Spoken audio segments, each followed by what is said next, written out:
ठीक हो गई। ये शिव तत्व।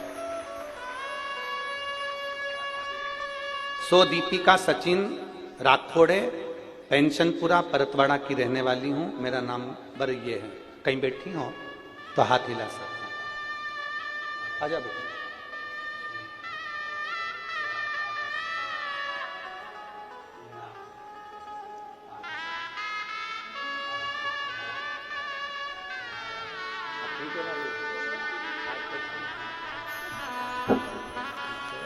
शरीर पूरा ठीक हो गया, हाथ वगैरह पूरे शरीर का था।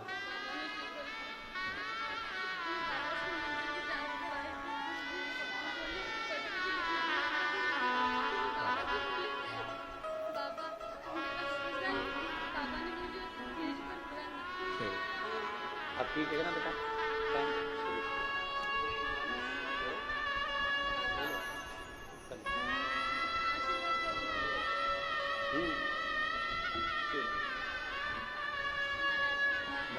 अब ठीक है ना शरीर?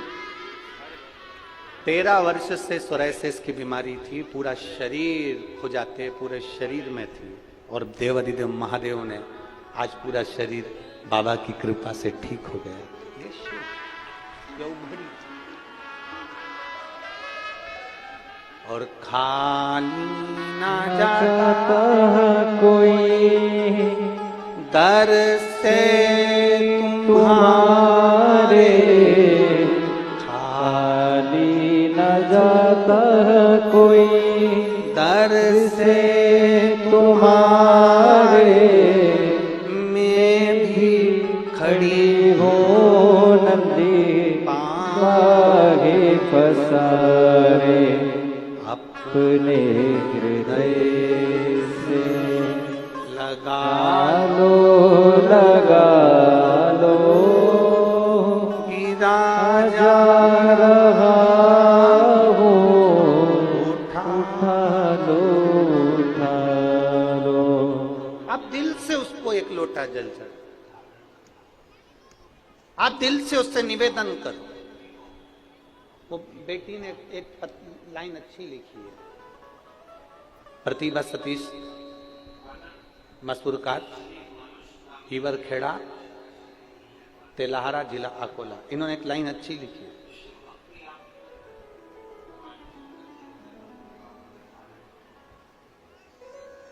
मैं शिव जी के मंदिर में जाकर कहती थी कि बाबा मेरे भरोसे को टूटने मत दे। लाइन अच्छी है, मेरे भरोसे को टूटने मत देना।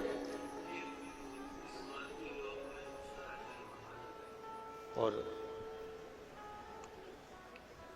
यदि भरोसा पक्का है ना, शंकर जी को रामचरितमानस में विश्वास कहा है।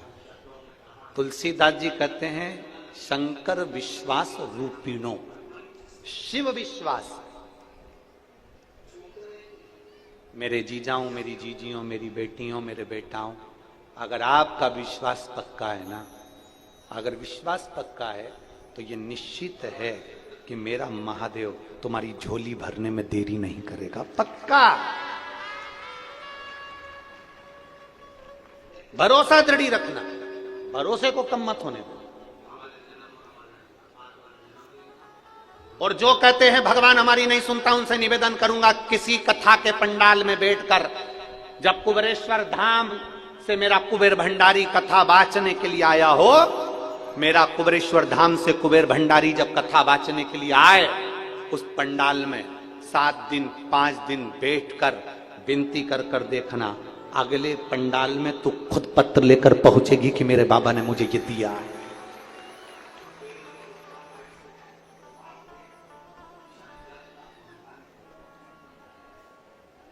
उससे विनय करिए।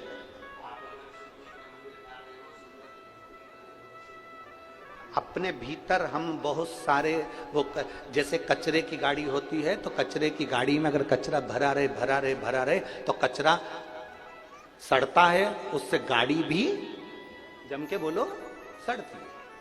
अनाज की गाड़ी में अनाज भरा रहे तो अनाज सड़ जाता है, अनाज सड़ा तो नीचे से गाड़ी सड़ जाती है। आपने जो अपने अंदर भर कर रखा है वो हमारे शरीर को सड़ा रहा है।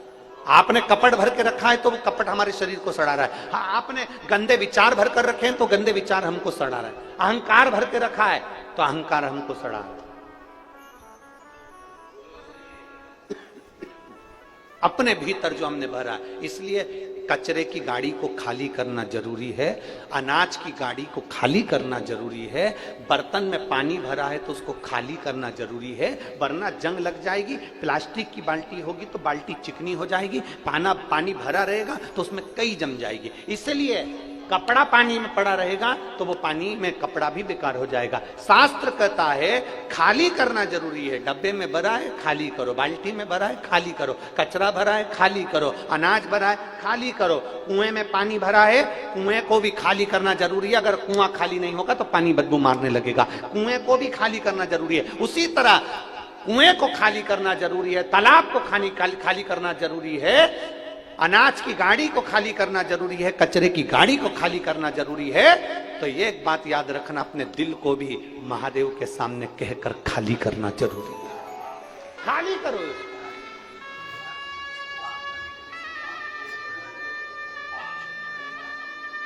ज्यादा दबा दबा कर रखोगे ना तो वो कहते हैं ना, ज्यादा दबा दबा के खाओगे तो दवा खाने जाओगे। अरे बोलो तो जम के एक बार फिर से बोलो, दबा दबा कर खाओगे दवा खाने जाओगे। इसलिए शास्त्र कहता है 2 हिस्सा खाओ, एक हिस्सा पानी के लिए रखो और एक हिस्सा थोड़ी श्वास लेने के लिए रख ले, दम। परंतु व्यक्ति सोचता है बिस्कुट आ रहा है आन दो, पानी आ रहा है आन दो, कोल्ड ड्रिंक आ रहा है आन दो, कुरकुरे आ रहे आन दो, वेपर्स आ रहे आन दो, सब ले लेके रख लिया और पूरी कथा में कथा तो कम सुनी और दिन भर बैठी बैठी बैठी बैठी बैठी बैठी। अब इतना खा लिया कि अब लोटा,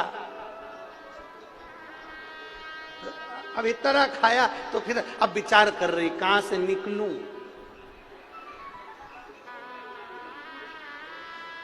कहां से जाऊं? सारी जनता भरी पड़ी है, कहां करूं? कथा में बैठो ना तो पानी भी उतनी मात्रा में पियो जितना शरीर को लगे। मालूम पड़े ज्यादा पी लो तो 25 बार किधर से जाऊं?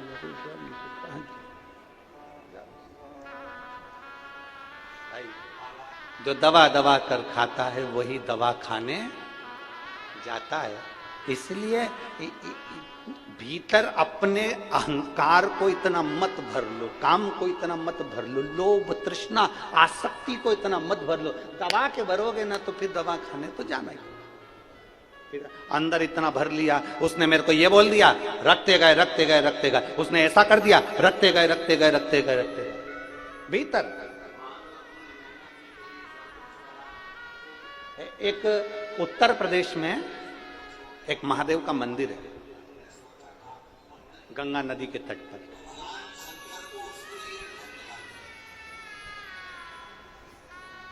हमीरपुरा उत्तर प्रदेश में पड़ता है, गंगा नदी के तट पर। हडिम्बेश्वर महादेव, आप सब उसका नाम बोलेंगे, हडिम्बेश्वर। हिडिंबा जो थी वो भीम की धर्मपत्नी थी, उसी के नाम से ये मंदिर है, हडिम्बेश्वर महादेव। कौन सा मंदिर?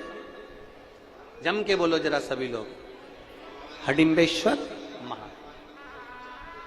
हमीरपुरा उत्तर प्रदेश, गंगा नदी के तट पर यह मंदिर है।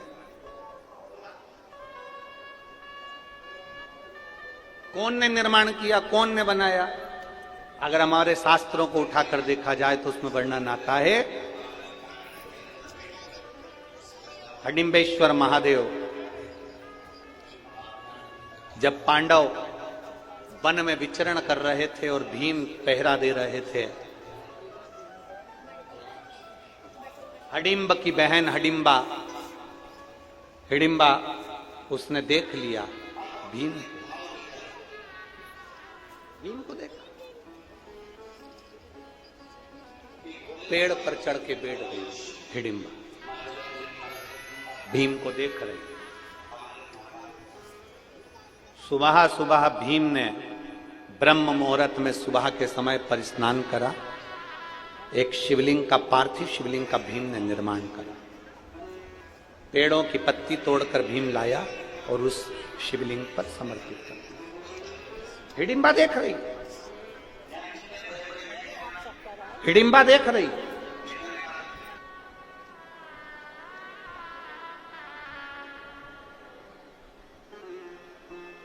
हमीरपुरा उत्तर प्रदेश में हडिम्बेश्वर महादेव गंगा नदी के तट पर, जो उत्तर प्रदेश के रहवासी हैं वो दर्शन करते होंगे वहां। हिडिंबा देख रही है, भीम ने ब्रह्म मुहूर्त में एक शिवलिंग का निर्माण करा, पार्थिव शिवलिंग का निर्माण करा, वृक्ष की पत्ती तोड़कर लाया और भगवान शंकर को चढ़ा दिया। हाथ जोड़ के बैठ गए। हिडिंबा राक्षसी, उसकी वृत्ति अच्छी नहीं थी, उसका विचार अच्छा नहीं था।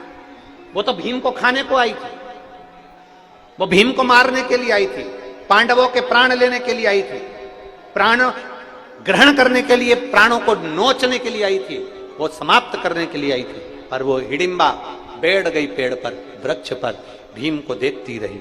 एक दिन निकल गया, भीम को देखती रही। 2 दिन निकल गया, भीम को देखती रही। हिडिंबा से रहा नहीं गया।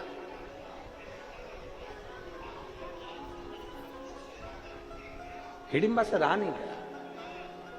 तब हिडिंबा एक सुंदर स्त्री का रूप रखकर एक मुनि के पास में पहुंच गया। हिडिंबा एक सुंदर स्त्री का रूप रखकर, एक अभी तक राक्षसी विग्रह था उसका, अभी तक राक्षसी शरीर था उसका। जैसे श्रीमद् भागवत में कथा आती है पूतना की, राक्षसी थी, पर भगवान को दूध पिलाने के लिए जब जाती है तो बड़ी सुंदर गोपी का रूप रखकर जाती है, बड़ी सुंदर बनकर जाती है पूतना, बड़ी सुंदर स्तनपान कराने के लिए जाती है।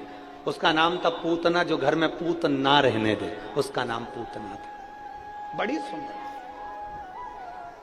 अति रमणीय बनकर पूतना चली जाती है भगवान कृष्ण के सम्मुख में। यशोदा जी ने पूछा तुम कौन हो? पूतना कहती है मैं ब्रज की गोपी हूं। क्यों आई हो? जब लाला का जन्म हुआ तो बधाई लेने नहीं आई थी, इसलिए आज बधाई लेने के लिए आई। अच्छा, हाँ। शंकर भगवान आए थे, यशोदा जी ने लाला को शिव जी की गोद में नहीं दिया था। पूतना सुंदर रूप रखकर आई तो लाला को गोदी में दे दिया। यशोदा जी ने कहा बहन तू इसको संभाल, मैं तेरे लिए बधाई लेकर आती हूं। भगवान कृष्ण ने सुन लिया था कि इसने मुझे पूतना को बहन बोला है, तो मेरी मैया यशोदा की ये बहन है तो मेरी मासी है। अब भगवान कृष्ण को क्या मालूम था कि ये मासी नहीं, गले की फांसी है। उनको क्या मालूम?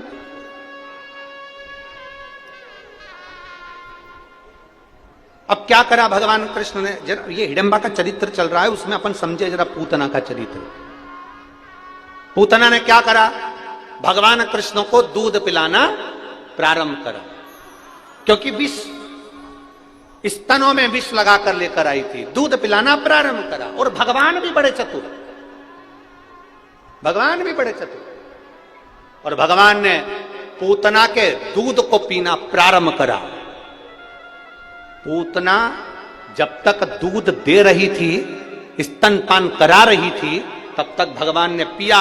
और दूध के बाद में जब पूतना ने विष देना चालू करा, तब भगवान ने पूतना के प्राणों को हर लिया। अब भागवत में एक संवाद बड़ा विचित्र आता है कि भगवान ने पूतना का स्तनपान क्यों किया? मैया यशोदा का स्तनपान करना था, फिर पूतना का क्यों करा? भगवान कृष्ण ने पूतना के दूध को क्यों पिया, स्तनपान क्यों करा? श्रीमद् भागवत में श्रीमद् वल्लभाचार्य जी सुबोधनी के अंदर वर्णन करते हैं कि ये पूतना सारे ब्रज के बच्चों को स्तनपान कराती कराती आ रही थी। ये पूतना सारे ब्रज के बच्चों को स्तनपान कराती कराती आ रही थी। बच्चों के प्राण स्तनपान करने से छूट रहे थे, मर रहे थे। तो जितने बच्चों के प्राण छूटते थे वो मुख से छूटते थे दूध पीते पीते। तो प्राण पूतना के स्तन में भर चुके थे। सारे ब्रजवासियों के बच्चों के प्राण पूतना के स्तन में भरे हुए थे, तब भगवान कृष्ण ने विचार करा इसके स्तन में सारे ब्रज के बच्चों के प्राण भरे हैं, दूध पीऊंगा तो इन सभी प्राणों को मैं निकाल कर अपने उदर में रख लूंगा, क्योंकि ये ब्रजवासी के प्राण हैं और ब्रजवासी मुझे प्राणों से प्रिय हैं। भगवान कृष्ण ने पूतना के दूध को पीना प्रारंभ करा और पीते पीते सारे प्राण निकाल कर अपने पेट में रख लिए, उदर में रख लिए। अब उदर में वो प्राण रह गए, छोटे छोटे ब्रजवासी के बच्चों के प्राण भगवान के पेट में रह गए। समय आया, भगवान धेनु चराने के लिए जाते, उससे पहले भगवान जब बाल्यावस्था में थे तो भगवान ने मिट्टी को उठाकर खा लिया। बोलो कथा सुनी कि नहीं सुनी सबने? जम के तो बोलो जरा, सुनी है ना? भगवान ने क्या करा, अपने चरण की रज को उठाकर खाया। अपने पांव की मिट्टी को भगवान कृष्ण खा रहे, अपने चरण की रज को भगवान खा रहे।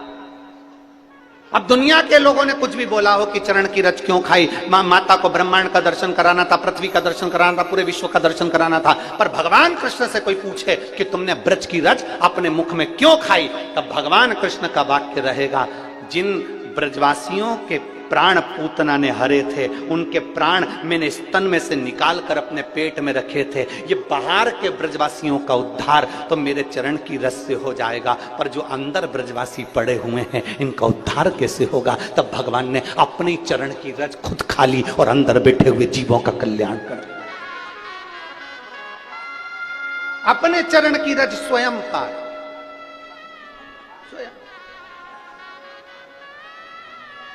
अपने चरण। हिडिंबा देख रही है, जैसे पूतना सुंदर स्त्री का रूप रख कर गई थी, वैसे हिडिंबा बड़ी सुंदर रूप धर कर गई, एक मुनि के सामने पहुंच गई। अड़भंग मुनि अपने वेश में आनंद लेते हुए चल रहे थे। चरण प्रणाम। हिडिंबा ने सुंदर स्त्री का रूप रखकर पहली बार किसी मुनि को प्रणाम करा। ये जब जब साधु संत को देखती थी तो खा जाती थी, आज पहली बार प्रणाम कर रही है। जरा विचार करिएगा, भीम को शिवलिंग की पूजन करते हुए देखा तो हिडिंबा का विचार बदल गया। अब उसने मुनि को संत को खाया नहीं, उनको प्रणाम किया। प्रणाम।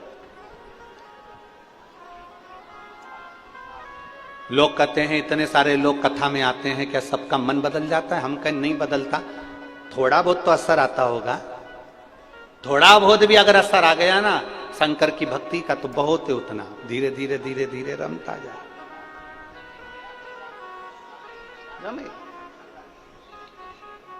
और महाराज अभी तक हिडिंबा ने मुनि को, संत को, साधु को, सन्यासी को पकड़कर खाया था, आज पहली बार मुनिवर के हाथ में हाथ जोड़ रही है हिडिंबा, और हिडिंबा ने हाथ जोड़े, मुनिवर प्रणाम किया, नमन। मुनिवर से पूछा, मुनिवर मेरे को आपसे पूछना है, मैंने देखा है मिट्टी का कोई एक ऐसा पिंडी जैसा बनाता है और उसकी पूजन करता है, उसका विधान क्या है? हिडिंबा को मुनि ने कहा ये पिंडी नहीं, ये शिवलिंग है, और जो शिवलिंग की आराधना करता है, 7 वृक्ष की पत्ती को लाकर महादेव के ऊपर समर्पित करता है, उस धूलवश भी एक बेलपत्र अगर महादेव को चढ़ जाती है, मुनिवर ने कहा उसकी मनोकामना पूरी हो जाती है। हिडिंबा ने कहा जो मांगेंगे वो मिल जाएगा, मिल जाएगा। मैं जिस पुरुष को देखी हूं क्या वो मेरा पति बन जाएगा? बन जाएगा। तुम मांगकर देखो। राक्षसी ने केवल पूजन करते हुए देखा तो उसने मन में विचार कर, राक्षसी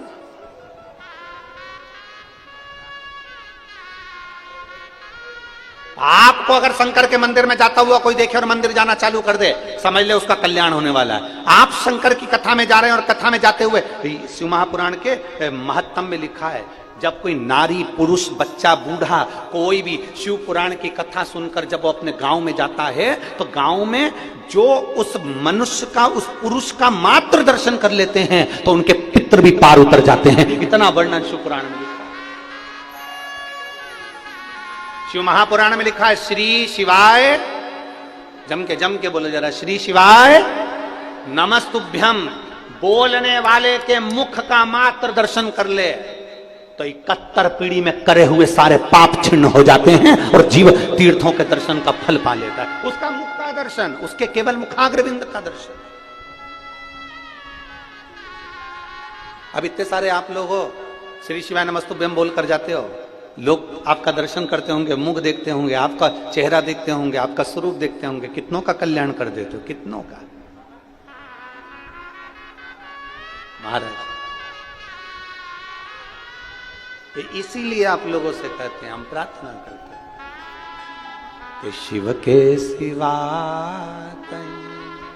दिल ना लगाना, शिव के सिवा कहीं दिल ना लगाना, वरना पड़ेगा तुझे आंसू बहाना, वरना पड़ेगा तुझे आंसू बहाना, शिव के सिवा कहीं दिल ना लगाना, शिव के सिवा कहीं दिल ना लगाना, वरना पड़ेगा तुझे आंसू बहाना, वरना पड़ेगा तुझे आंसू बहाना, शिव के सिवा कहीं दिल ना लगाना, शिव के सिवा कहीं दिल ना लगाना, वरना पड़ेगा तुझे आंसू बहाना, वरना पड़ेगा तुझे आंसू बहाना, शिव के सिवा कहीं दिल ना लगाना, शिव के सिवा कहीं दिल ना लगाना।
गाने किया है सच्चा जीवन वो ही जिया है, सच्चा जीवन वो ही जिया है।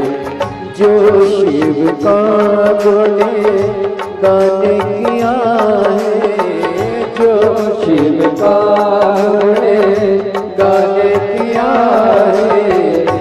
सच्चा जीवन वही जिया है, सच्चा जीवन वही जिया है।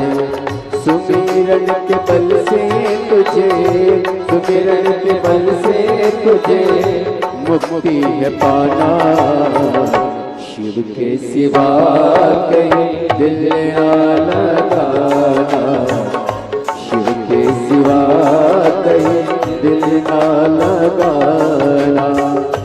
वरना पड़ेगा तुझे, वरना पड़ेगा तुझे आंसू बहाना, शिव के सिवा कहीं दिल ना लगाना, शिव के सिवा कहीं दिल ना लगाना।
गया आज जमाने बीत गया अब समय कहाँ है, बीत गया समय कहाँ है। बाला बने गया आज जमाने, बाला बने गया आज जमाने बीत गया समय कहाँ है, बीत गया समय कहाँ है। सोच समझ के, सोच समझ के वक्त गवाना, शिव के सिवा कहीं दिल न लगाना, शिव के सिवा कहीं दिल न लगाना। वरना पड़ेगा तुझे, वरना पड़ेगा तुझे आंसू बहाना, शिव के सिवा कहीं दिल न लगाना, शिव के सिवा कहीं दिल न लगाना।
आया जहाँ से वही फिर जाना, वहाँ साथ जाना कैसा खजाना, वहाँ साथ जाना कैसा खजाना। आया जहाँ से वही फिर जाना, आया जहाँ से वही फिर जाना, वहाँ साथ जाना कैसा खजाना, वहाँ साथ जाना कैसा खजाना। पूछेगा तो क्या, पूछेगा तो क्या करोगे बहाना, शिव के सिवा कहीं दिल न लगाना, शिव के सिवा कहीं दिल न लगाना। वरना पड़ेगा तुझे, वरना पड़ेगा तुझे आंसू बहाना, शिव के सिवा कहीं दिल न लगाना, शिव के सिवा कहीं दिल न लगाना, शिव के सिवा कहीं दिल न लगाना, शिव के सिवा कहीं दिल न लगाना, शिव के सिवा कहीं दिल न लगाना। हर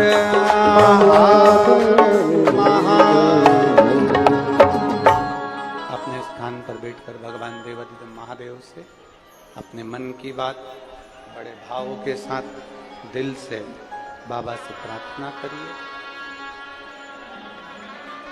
जहाँ जगह मिले वहाँ बैठकर बाबा से निवेदन करिए।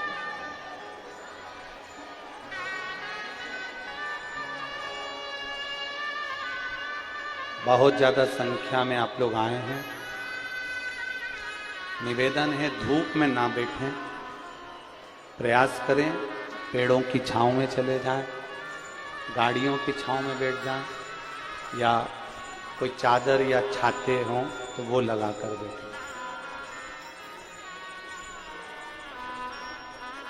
बड़े भाव से बाबा से प्रार्थना करिएगा, दिल से निवेदन करिए।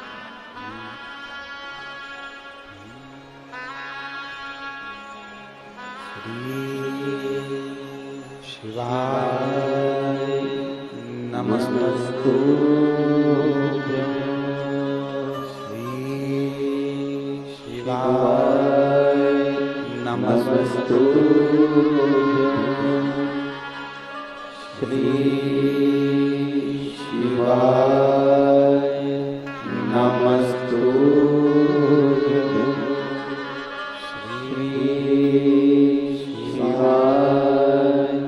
नमस्तु श्री शिवाय नमस्तु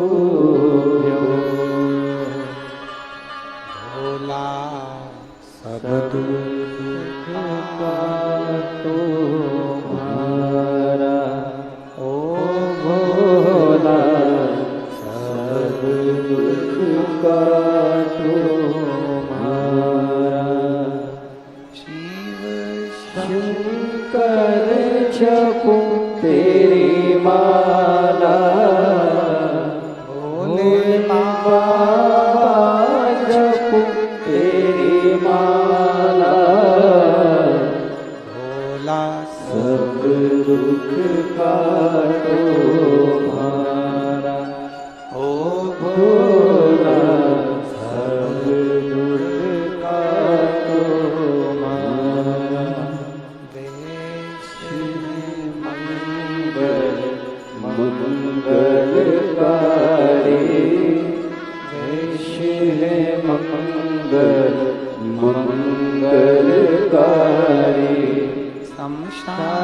वासी हमारा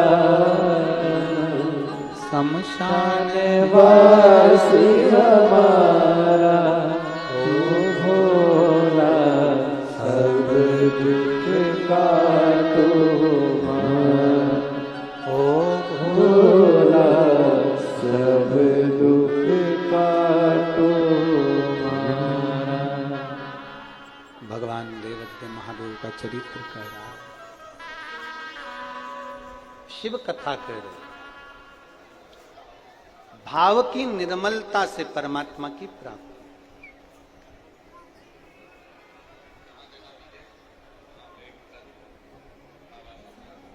कभी कभी ऐसा हो जाता है कि शिव के करीब होने के बाद भी हमारा भाव निर्मल नहीं हो पाता। एक बार भगवान शिव विराजमान थे, पार्वती जी ने आकर उनके नेत्रों को बंद करा। पार्वती जी ने जैसे ही नेत्रों को बंद करा तो एक अश्रु की बूंद गिर गई, जिससे एक बच्चे ने जन्म ले लिया जिसका नाम अंधकासुर था।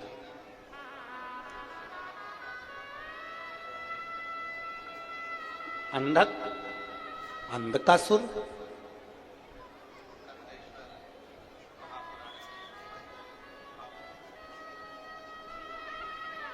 छोटा सा बच्चा माता पार्वती जी ने गोदी में उठा लिया।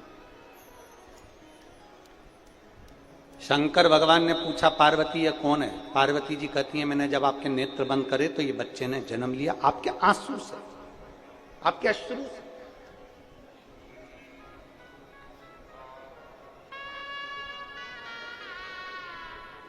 कभी कभी ऐसा होता है जो शंकर के करीब में भी है ना, वो भी शिव से दूर है। मेरी जीजियों,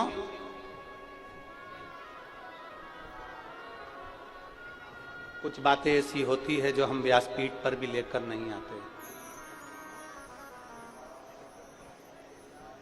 त्रिपुंड लगा लिया, तिलक लगा लिया, भगवान की आरती पूजन भी कर रहे हैं, आराधना भी कर रहे हैं, पर विश्वास परमात्मा के चरणों के प्रति जागृत नहीं हुआ। एक छोटा सा बच्चा, एक लड़का जो जन्म से ही नहीं बोलता, जन्म से ही नहीं सुनता, देखिए उसका पत्र है।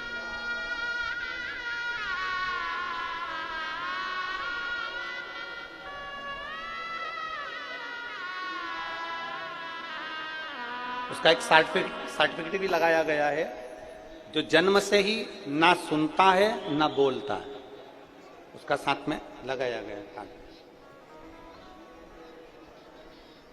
मेरा नाम ज्योति गोपाल भूरेवाल, मैं जालना महाराष्ट्र से हूं। कहीं बैठी हैं तो हाथ हिला सकती हूं। आप ही हैं? बच्चा आया है के साथ में? लिया इसको, लिया। मेरा नाम ज्योति गोपाल भूरेवाल है, मैं जालना महाराष्ट्र से हूं। मेरे बेटे का नाम उमेश भूरेवाल है। उसे बचपन से ही सुनना बोलना नहीं आता था। जब से हमने भगवान देवादिदेव महादेव की शिव महापुराण की कथा सुनना प्रारंभ करी,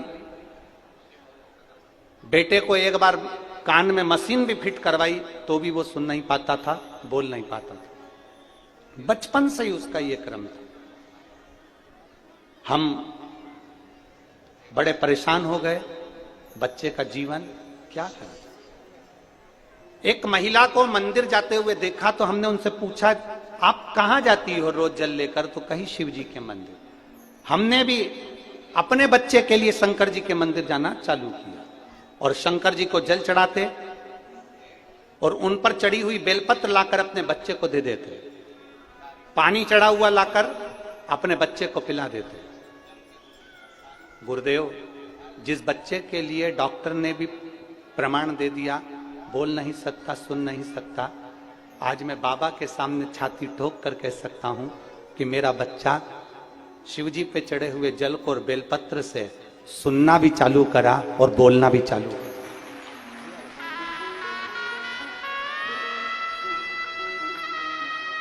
अब मेरा बच्चा धीरे धीरे थोड़ा थोड़ा बोलना भी चालू कर दिया और सुनना भी।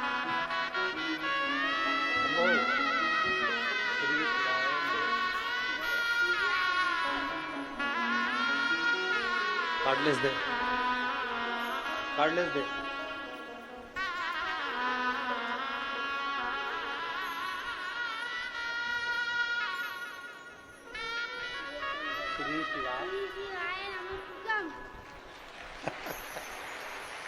एक बार वापिस आवाज तेज करो इसकी, फिर बोलो।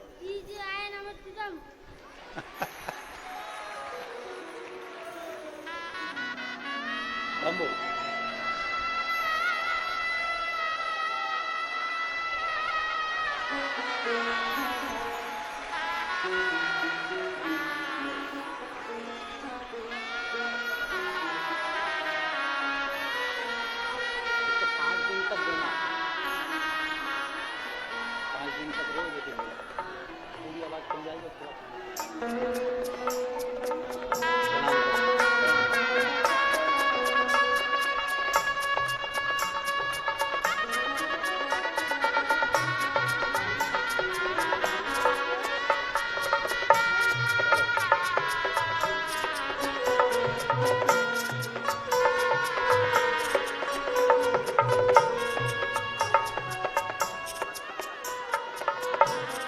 लुटा दिया भंडार काशी वाले ने कर दिया मान काशी वाले ने।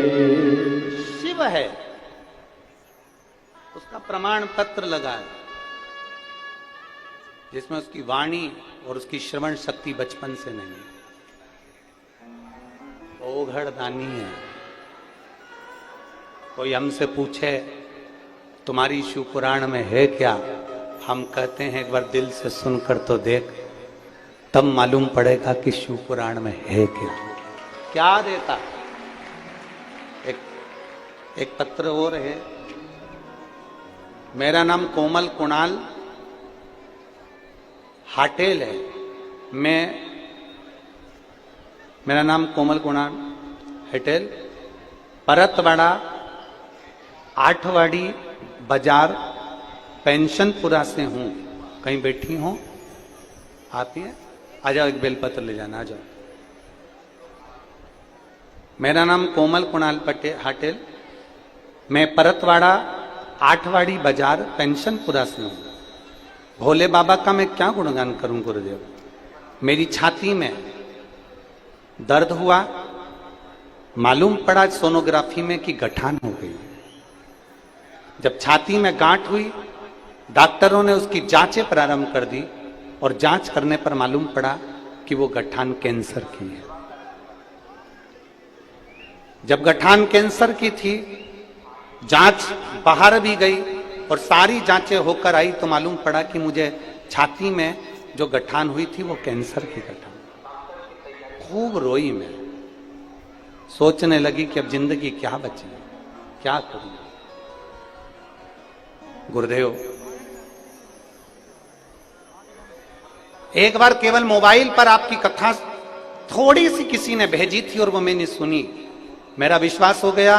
अब डॉक्टर के पास में अगली जांच जब कराऊंगी जब देवाधिदेव महादेव के सीहोर होकर जाऊंगी। बाबा के धाम गई, रुद्राक्ष लाई, शिवजी पे चढ़ा हुआ जल पीना प्रारंभ करा, पशुपतिनाथ का व्रत करना प्रारंभ करा, बेलपत्री को उठाकर नंदी के पास बैठकर कुंदकेश्वर महादेव के नाम से खाना प्रारंभ करा। और दूसरी बार फिर मेरी जांच होना प्रारंभ हुई तो जो कैंसर की गठान थी, डॉक्टर ने जांच कर मुंबई में कह दिया वो पानी की गठान है, वो कैंसर की नहीं। बाबा ने 4 हॉस्पिटल में मुझे कैंसर बताया गया और अगला हॉस्पिटल ऐसा था कि भोलेनाथ जी की कृपा से मुझे कैंसर नहीं निकला। ये शिव की आराधना है, ये शंकर की कृपा। मैं शिव को क्या गुणगान महाराज, उसको समझना कठिन है, शिव को जानना बहुत कठिन, बहुत कठिन। हमारा क्या है, हम तो ये आज कथा का छठा दिन हो जाएगा, कल 7वां दिन, सुबह 9:30 बजे से 12:30 बजे तक कथा हो जाएगी। 7 दिन पूरे करके परतवाड़ा से सीहोर चले जाएंगे। 16 तारीख से वापिस कथा छत्तीसगढ़ कुरूद में प्रारंभ हो जाएगी, धन्वंतरी जिले में। तो ये सब शिव की ही तो कृपा, शंकर की ही तो कृपा। वहां कथा प्रारंभ हो जाएगी छत्तीसगढ़ में। हम छत्तीसगढ़ वालों से निवेदन करते हैं, मौका मिल रहा है कथा सुनने का, छोड़ना नहीं।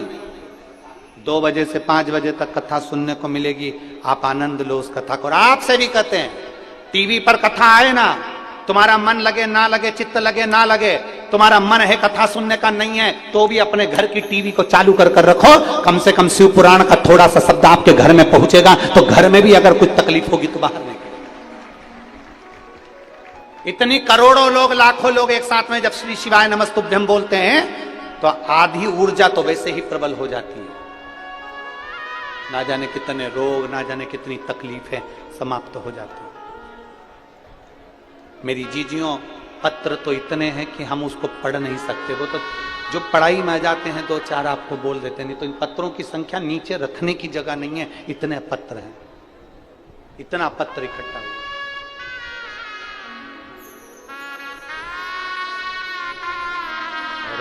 मेरे बाबा तेरी नौकरी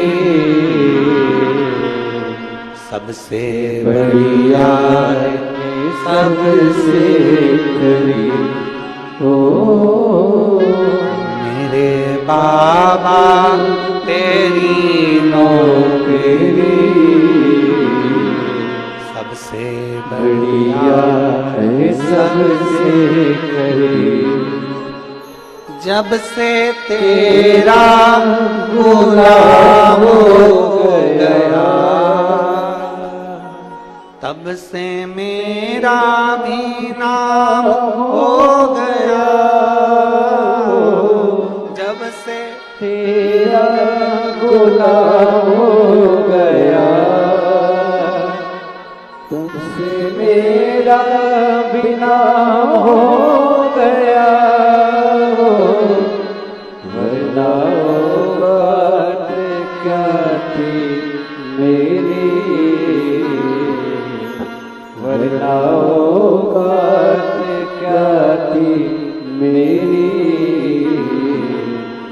सबसे बढ़िया है, सबसे खरी हो। भोले बाबा तेरी नौकरी सबसे बढ़िया है, सबसे खरी। तेरे दरवाजे की चाकरी सबसे बढ़िया है, सबसे खरी। मेरी किस्मत का जब गुल खिला, तब जाकर के ये दर मिला। मेरी किस्मत का जब गुल खिला, तब जाकर के ये दर मिला। अब तो हो गई है रहमत तेरी, अब तो हो गई है रहमत तेरी। सबसे बढ़िया है, सबसे खरी हो। भोले बाबा तेरी नौकरी सबसे बढ़िया है, सबसे खरी। उसको भजो दिल से, दिल से। हिडिंबा ने मुनि से पूछा, जो हिडिंबा राक्षस प्रवृत्ति की थी वो पूछ रही, असुर प्रवृत्ति की थी जो हिडिंबा वो पूछ रही, क्या भोलेनाथ जी से मांगो तो मिल जाता है? हाँ। हिडिंबा ने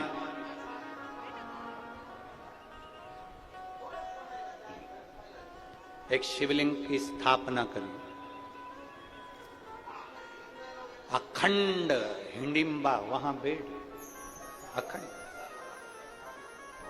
उठती नहीं है, जाती नहीं है, कहीं नहीं,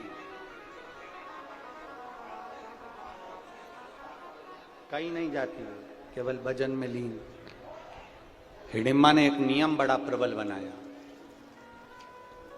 बेलपत्र को तो हिडिंबा पहचानती नहीं थी, आसुरी प्रवृत्ति की थी, राक्षस प्रवृत्ति की थी, बेलपत्र को नहीं जानती। आसुरी प्रवृत्ति में अब वो कहां बेलपत्र देखेगी। हमने पहले भी कथा में कहा, यदि आप शिव पुराण की कथा में पहुंचे हो, मंदिर तक पहुंचे हो, तो कहीं ना कहीं शिव की कृपा है। अगर ये श्री ओम प्रकाश जी, श्री प्रकाश जी जायसवाल कथा करवा रहे हैं, तो हमने पहले भी कहा इनके माता पिता की कोई पुण्याई होगी तो ये शिव पुराण की कथा जायसवाल परिवार में है। सुनने वाले की भी पुण्याई है, कथा करवाने वाले की भी पुण्याई है, और कथा बाचने वाले की भी पुण्याई है।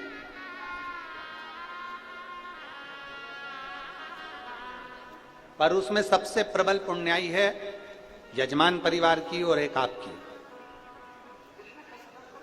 सबसे बड़ी पुण्याई जो ये कथा आपने करवाई और आप श्रवण कर रहे हो, और ये बाबा कुबेर भंडारी इस कथा को बाच रहा है। बाबा पुण्याई है। भरतवाड़ा वालों जरा विचार करिएगा, बैसाख महीने में तुम लोग इतना दान करते क्या? बोलो, जम के बोलो। इतना पानी पिलाया तुमने, इतना लोगों को चाय पिलाई। वो सामने एक बड़ा स्टॉल लगा है, जय झूलेलाल समिति, मैं उनको भी धन्यवाद देता हूं। लगातार प्रतिदिन कुछ ना कुछ प्रसाद में, कभी चना, कभी कुछ, कभी कुछ, पूरे टाइम। ऐसा नहीं कि खत्म हो जाए, उन्हें हलवाई में ही रख रखा है, बनाते जा रहा है, लगाते जा रहा है। हम रास्ते से जाते हैं, बीच में जगह जगह पर कोई ने शरबत का स्टॉल लगा रखा है, कोई ने पानी का स्टॉल लगा रखा है। और ऐसे कई भगत हैं जिनका तो नाम हमको आता भी नहीं, हम तो बस गाड़ी से निकलते हैं तो देख लेते हैं, तो ध्यान में आ जाता है तो बोल देते हैं। ऐसे बहुत भगत है। आप में कई माताएं ऐसी हैं, ऐसा एल्युमिनियम का इतना बड़ा डब्बा, उसमें भर के लिया पोहा, उपमा, खिचड़ी, और अपने पास में लेके बैठ गई। जो आसपास की माता है उनको धीरे धीरे कथा भी सुनती जा रही और निकाल निकाल के देती जा रही। धन्य मेरी परतवाड़ा की जीजियों, मैं आपको नमन करता हूं, प्रणाम करता हूं।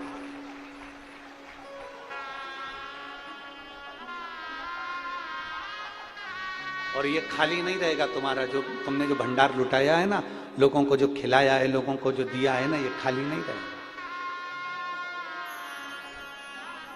ये खाली नहीं रहेगा।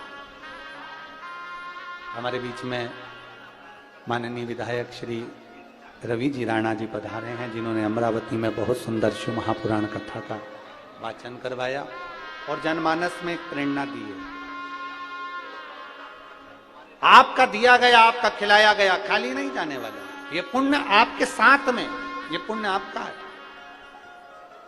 हिडिंबा बैठ गई और हिडिंबा बैठकर भगवान शंकर के ऊपर बेलपत्र तो जानती नहीं थी, पत्तियां तोड़कर लिया थी पेड़ पौधों की, वृक्षों की, और वो शिव जी पे चढ़ा देती।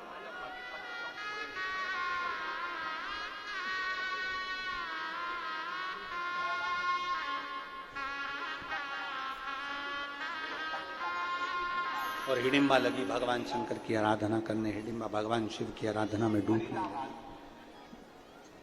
मंत्र नहीं जानती है हिडिंबा, शिव जी के मंत्र जाप को नहीं जानती है हिडिंबा, शंकर जी के मंत्र को नहीं जानती है हिडिंबा।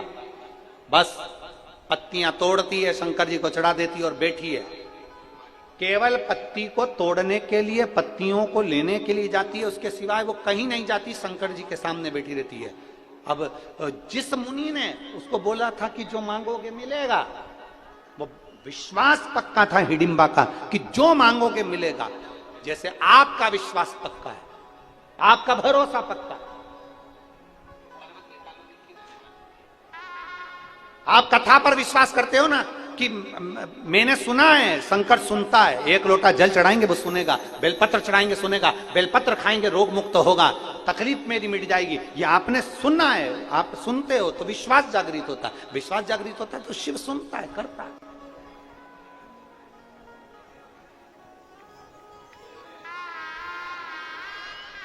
एक माँ ने तो अपने बच्चे का पत्र तो लिखा ही है, साथ में फोटो भी लगा के भेजा और बाकायदा फ्रेम में मड़वा के भेजा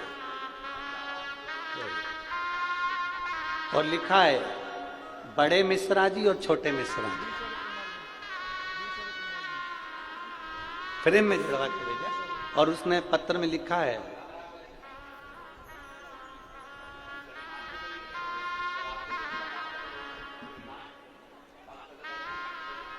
मेरे 4 बच्चे, चारों बच्चों की शादी मैंने एक ही मंडप में करी है। तो लोग कहते थे तेरे यहां औलाद नहीं होगी, तेरी बच्चियों के घर संतान नहीं होगी, और वास्तवता थी कि बच्ची के घर में औलाद नहीं हो रही थी।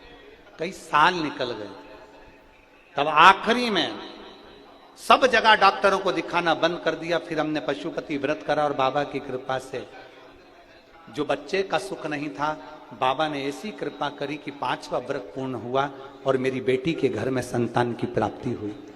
मैं उसका फोटो लगा कर दे दूंगा, आप भी देखो टीवी पर लगा। कहीं बैठी है क्या नाम है उसका? ललिता विनोद बड़ेल। मैं वाल्मीकि नगर जिला वाशिम की रहवासी हूं, मेरा मोबाइल नंबर ये है। कहीं बैठी हैं? अच्छा, बच्चे को नहीं लाए हैं क्या? नहीं लाए ना। अच्छा, अब तो नानी होगी इसकी, है ना? शंभू, क्या लिखा है देखना जरा, कैच करिए। अच्छा, बच्चे का नाम शिव शंभू रखा है, बहुत बहुत साधुवाद। बैठिए, बधाई आपको नानी जी को शिव कृपा। शिव तत्व ओकड़ी है।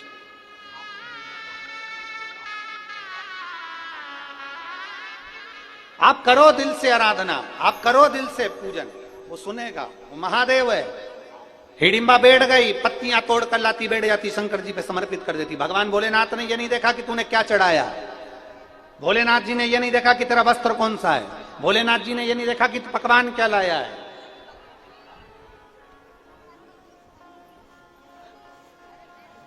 भगवान को कितने भोग लगते हैं?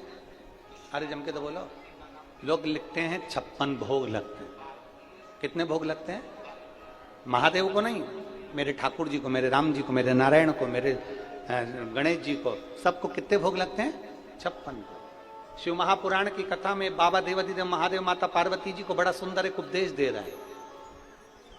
देवाधिदेव महादेव माता पार्वती जी को उपदेश दे रहा है। उस उपदेश में माता पार्वती जी से कहते हैं, पार्वती सुन, जैसे देवताओं को भोग लगते हैं ढेर सारे, उसी तरह मनुष्य को भी भोग भोगना पड़ते हैं ढेर सारे।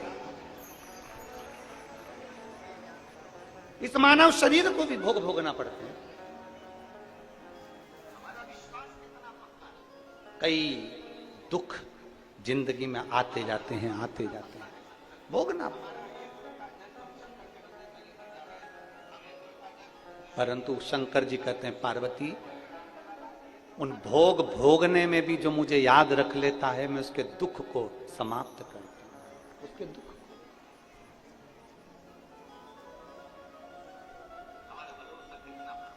वो कहे,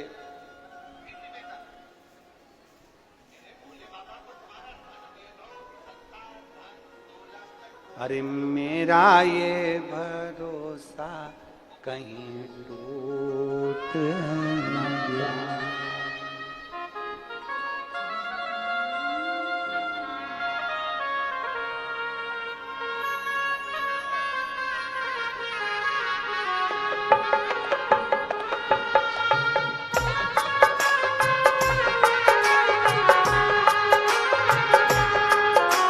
डमरू वाले आजा, तेरी याद सताए, मेरा ये भरोसा कहीं टूटे न जाए। ओ डमरू वाले आजा तेरी यादें सताए, मेरा ये भरोसा कहीं टूटे न जाए, मेरा ये भरोसा कहीं टूटे न जाए। ओ डमरू वाले आजा तेरी यादें सताए, मेरा ये भरोसा कहीं टूटे न जाए।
मन ये पुकारे दिल के सहारे, मन ये पुकारे हे तेरा रास्ता निहारे, हर पल विचारे छुपा कहाँ हो भोले बाबा।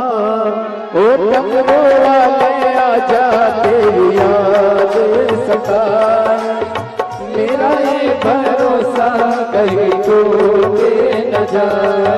ओ डमरू वाले आजा तेरी याद सताए, मेरा ये भरोसा कहीं टूटे न जाए।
आजा, ओ डमरू वाले आजा, तेरी याद सताए, मेरा ये भरोसा कहीं टूट न जाए।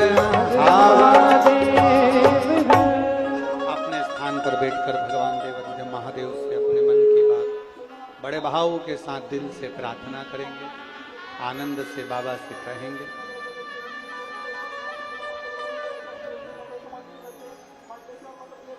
जहां जगह मिले वहां बैठकर भाव से बाबा से निवेदन।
भगवान शिव की कथा कह रही है।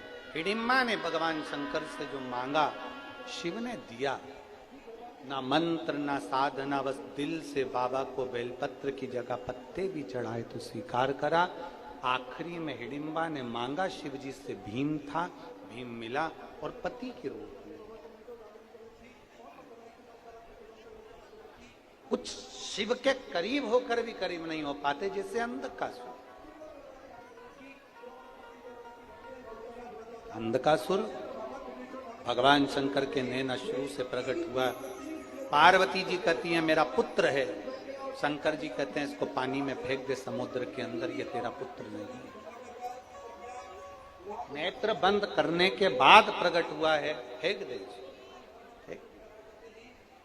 अंधकासुर को हिरण्याक्ष ने पाला, हिरण्याक्ष को वराह भगवान ने मार दिया। बालक अंधकासुर बड़ा हो गया, सत्ता स्थापित हो गई। तप बल ब्रह्मा जी से कर वर मांग लिया, वर दीजिए मुझे। ब्रह्मदेव ने कहा क्या वर चाहिए? मैं कभी मरूं ना। ये हो नहीं सकता, मरना तो पड़ेगा, जीवन मिला है तो मृत्यु साथ चलिए, मरना तो मुझे वर दीजिए। यदि मैं मरूं तो मैंने अगर अपनी माता को गलत दृष्टि से देखा हो तो मरूं, क्योंकि अंधकासुर को यह मालूम था कि मेरा जन्म माता के गर्भ से नहीं हुआ है। अंधकासुर को यह मालूम था कि मेरे कोई माता पिता नहीं है। अंधकासुर को यह मालूम था मेरी कोई माता है ही नहीं। और उसको यह नहीं मालूम था कि पार्वती ने तुझे गोदी में लिया था तो मातृत्व भाव से लिया था, तू उनका पुत्र कहलाया। ब्रह्मा जी ने वर दे दिया। सब दूर बात पहुंची कि अंधकासुर को शादी करना है, कोई अच्छी लड़की देखी जाए।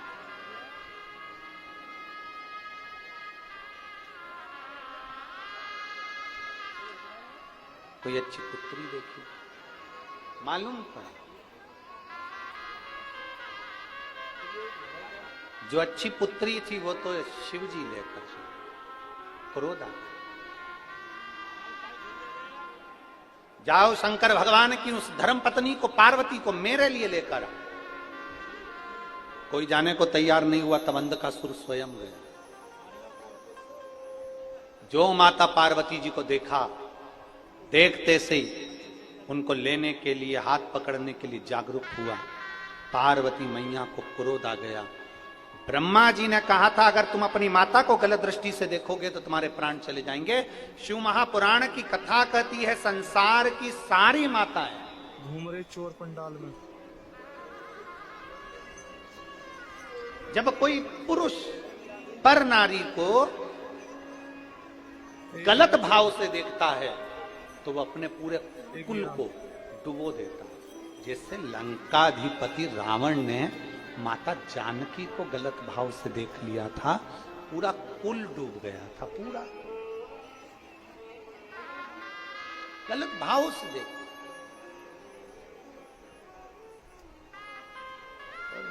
ये जो नेत्र है ना, ये इनको बड़ा रोग लगा है, बहुत बहुत भयंकर रोग है नेत्रों। दो चीजें नेत्रों को बड़ा भारी, कहते हैं ना कि सारे पाप का भुगतान धर्मराज भुगताते हैं, पर दो पाप ऐसे होते हैं जिसका भुगतान भोलेनाथ पृथ्वी पर भुगताते हैं। सारे पापों का भुगतान धर्मराज ऊपर भुगताते हैं, पर दो पाप ऐसे हैं जिसका भुगतान भोलेनाथ पृथ्वी पर भुगताते हैं। पहले नंबर का, गर्भवती महिला को गाली देना, ये पाप है जिसका भुगतान मनुष्य देह में मानव को भोगना पड़ता है। गर्भवती नारी को गाली देना, अपशब्द कहना, हंसना, उस पर मनुष्य को भोगना पड़ता है। दूसरे नंबर पर रजोधर्म नारी, रजस्वला नारी, रजोधर्म धारण करी हुई नारी 4 दिन, 3 दिन, 5 दिन, 6 दिन, 7 दिन घर में काम नहीं करती। रजोधर्म धारण करी हुई नारी को अगर कोई गाली देता है, अपशब्द कहता है, आड़े तेड़े संवाद कहता है, तो उस मनुष्य को पृथ्वी पर ही भोगना पड़ता है। सारे पापों का भुगतान धर्मराज ऊपर भुगताते हैं, पर दो पाप ऐसे हैं जिसका भुगतान मनुष्य को पृथ्वी पर भोगना पड़ता है। देवादिदेव महादेव भुगता। एक गर्भवती नारी पर हंसना, गर्भवती नारी को ताना देना, गर्भवती नारी को अपशब्द कहना, और दूसरा रजो धर्म धारण करने वाली नारी, रजस्वला कोई स्त्री होती है।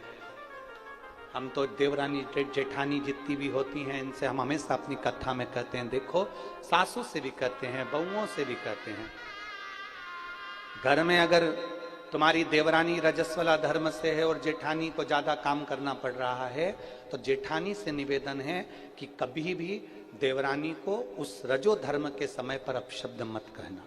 जेठानी रजो धर्म से है और देवरानी को ज्यादा काम करना पड़ रहा है, तो देवरानी से निवेदन है कि जेठानी को अपशब्द ना कहे। ननंद रजो धर्म से है और भाभी को काम करना पड़ रहा है, या भाभी रजो धर्म से ननंद को काम करना पड़ रहा है, तो अपशब्द ना कहना, क्योंकि ये कुछ दिन ऐसे होते हैं जिन दिनों में स्वयं काल अधिपति इसकी गणना करता है। इसलिए निवेदन है कि किसी भी रजो धर्म वाली स्त्री, देखिए रजो धर्म के समय पर माता द्रौपदी का केश पकड़कर खींचकर दुशासन लेकर आया था, जिसका भोग पूरे कौरवों को भोगना पड़ा था। और पूरे कौरवों को क्या, उस सभा में जितने बैठे थे, चाहे भीष्म पितामह बैठे हों, चाहे गुरु द्रोणाचार्य बैठे हों, चाहे धृतराष्ट्र बैठे हों, चाहे गांधारी बैठी हो, सबको भोगना पड़ा।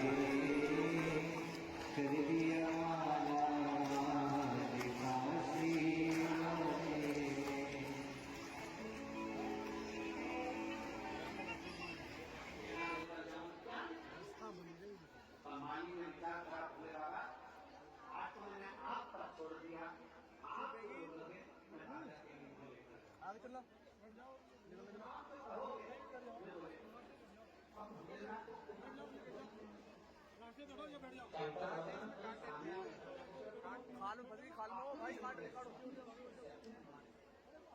निकलने तो काटे महीना निकलने तो